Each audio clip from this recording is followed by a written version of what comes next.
dal leen ak jàmm ci rubrique coup d'état bi nu waxoon ci diggante Léopold Sédar Senghor ak Mamadou Dia. Mamadou Dia, ex-président du Conseil, déportation perpétuelle. Ibrahima Sarr, Valdiodio Ndiaye, Joseph Mbaye, ancien ministre, 20 ans de détention. Alioune Tall, ex-ministre, 5 ans d'emprisonnement et 10 ans d'interdiction de droits civiques. Tel est le verdict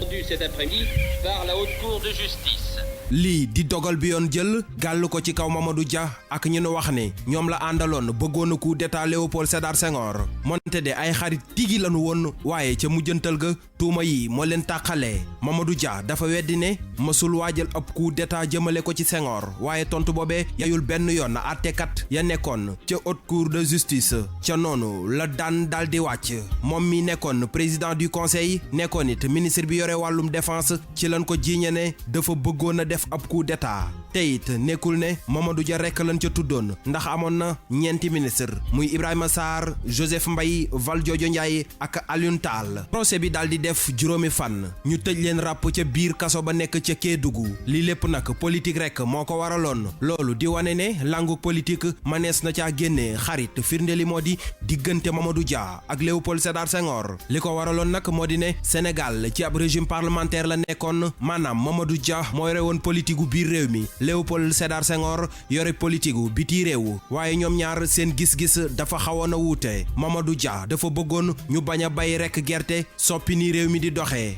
ak sax yenn barab yi ci juróom-ñetti fan ci weeru novembre atum 1962 mu daal di yëkkati ab discours bu rëy bi ko Senghor dégloo xam ne loolu baaxul ci moom ci la defee ab motion de censure Mamadou Dia daal di yónni ay gendarme ci assemblée nationale lii moo ngi xew fukki fan ak juróom-ñaar ci weeru décembre atum 1962. Sénégalaises, Sénégalais, aujourd'hui, 17 décembre, la situation est grave, dramatique.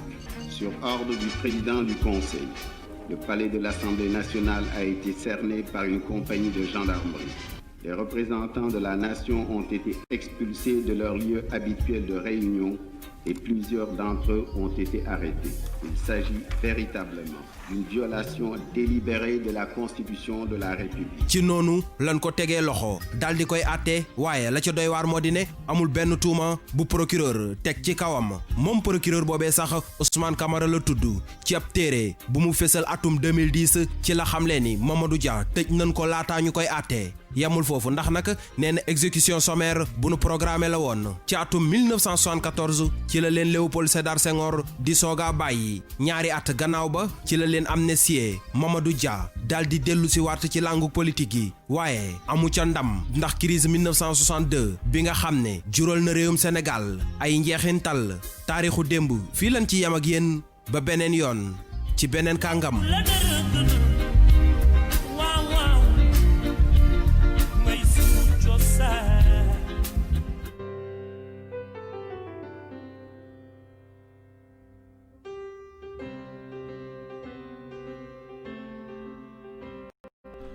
di ko gërëm bu baax a baax Serigne Saliou Seck félicitation bi nga xamante ne nii andil nañu tey taarixu démb bu mucc ay bii di ko gërëm bu baax Serigne Saliou Seck toujours égal à lui-même ci taarixu démb yi waaye tey nag bu tey bi daf cëpp solo man bokk na ci taarixu démb yi ma gën a neex ndax histoire la boo xam ne dañu koy dégg surtout ci xale yi te comprendre luñu lan moo dox ci diggante Mamadou Dia mi ak président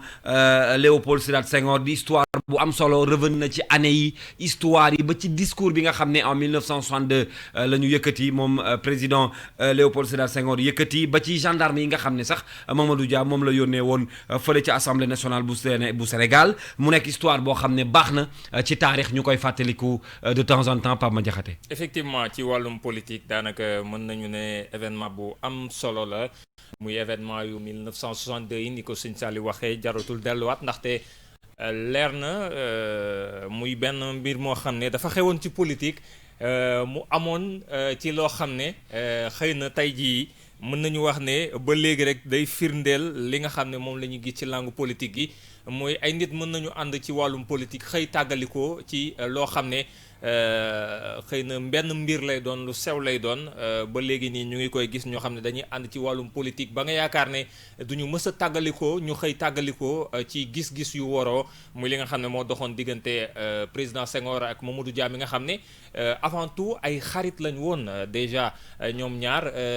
te dafa doon loo xam ne passage boo xam ne ñoom ñaar ñëpp daf leen marqué parce que boo xoolee ba ci biir après événement 62 yi ginnaaw bi nga xam ne dem nañ ba Mamadou Dia génn kaso am na benn interview benn documentaire bu ñu defoon ak Mamadou Dia mu ci expliqué par rapport ak mbir mi ñu koy laaj question ne ko ndax tey am nga loo jàppal Senghor mu ne mënu ma ko jàppal dara parce que malgré tout li ma def sama xarit la dama jàpp ne lu waroon xew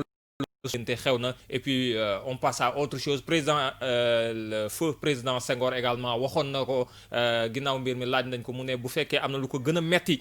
ci dundam bokk na ca li nga xam ne moom moo xew digganteem ak Mamadou Dia ba Mamadou Dia tëdd ci kaso donc mu doon mbir moo xam ne c'est un passage important ñu koy rappeler c'est des faits yoo xam ne il est important ñu ciy insister parce que mine de rien c'est notre histoire à nous ñun dañ ko war a xam ndaw ñi dañu ko war a xam ngir ñu mën ci jëlee dara mën nañ ci jàngat lu baree bari tey jii ñu bëri boo leen laajee passage bi dañ naan la passage bi mooy passage bu gën a douloureux ci li Sénégal dund ci histoire de façon globale mais politique en général parce que ñu bëri dañu jàpp ne Sénégal fi la jaaree daal di verser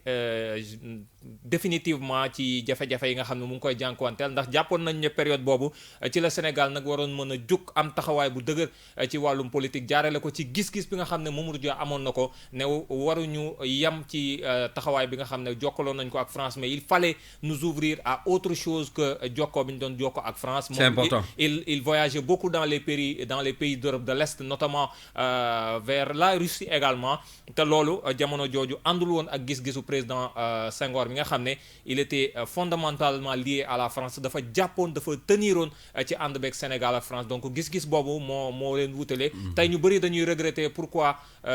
Senghor demul ànd ak Mamadou Dia dans son sens tey ñeneen également jàpp nañ ne Senghor li mu defoon moo gën mais quoi qu'il en soit je pense que c'est une histoire boo xam ne war nañ ko di ko fàttali di ko fàttali. am na solo jërëjëf Pamba Diakhaté foofu sax la ñuy yëkkatee jotaay bile ci diggante man ak rédaction bi le temps de ñu xaar nag li nga xam ne mooy li ci yéene kaay yi ak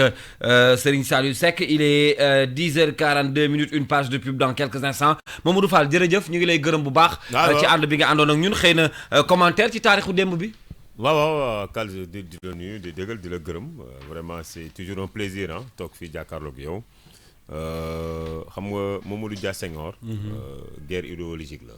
ak appartenance Mamadou Dia était communiste Senghor est socialiste donc bu ñu nekkee à la tête d'un pays 2 ans de compagnonnage finalement li xew ci et j'avais un professeur qui me disait le Sénégal a arrêté le tournant ci séparation Senghor et Mamadou Dia. est-ce que tey jii moo ñu topp mais nag taarixu démb lu baax la ndax ndaw ñi foog nga am racine ngir mën a taxaw maanaam di dugg ci say démb say nit ñu baax Mamadou Dia ci la bokk ak ñeneen di la wan ni comme Mardi Gras bi li ma gis ci image ça m'a plu ay nit yu ñu solal ñu jël xale yoo xam te ni dañ leen solal comme xalif général des Mourides ñoo xam ne dañ leen solal comme Baye Niass ñeneen ñi ñu solal leen comme Sëñ Fallou yooyu dafay baax à chaque fois xale yi di am image yooyu mën a am wéeruwaay ak li nga xam te ni fa la ñuy dooree ngir mën a nag jëm ci kanam. et puis le symbole fort de ce bicéphalisme mooy tey daanaka ñoom ñaar ba léegi ñu ngi jàkkaarloo Mamadou Dia lañ tuddee building mu janoo ak palais de la République bi nga xam ne Senghor moo ko njëkk a occupé. effectivement voilà donc gis nga yooyu yëpp ay mbir la yoo xam ne. nga dëgg c'est important. nga dëgg voilà histoire dafa baax cim réew. voilà di ko fàttali